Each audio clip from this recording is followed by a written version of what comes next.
Hello മക്കളെ, നമ്മൾ ഇന്നുണ്ടാക്കാൻ പോകുന്നത് മീനില്ലാത്ത മീൻ കറിയാണ്.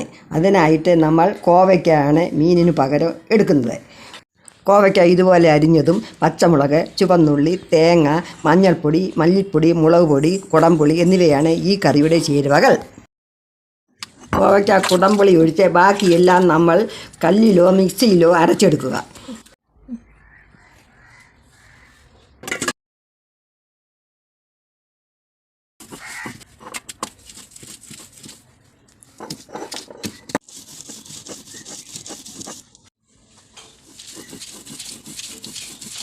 ഈ ഒരു പരുവത്തിലാണ് നമ്മൾ അരച്ചെടുക്കേണ്ടത്.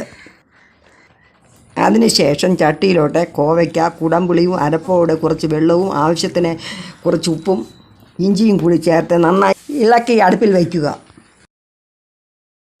അതിൻ്റെ മുകളിലേക്ക് കുറച്ച് കറിവേപ്പില വിതറുക. ശേഷം അടച്ച് വേവിക്കുക. ചെറുചാറോടെ വാങ്ങി വയ്ക്കുക. അപ്പോൾ നമ്മുടെ മീനില്ലാത്ത മീൻകറി റെഡി.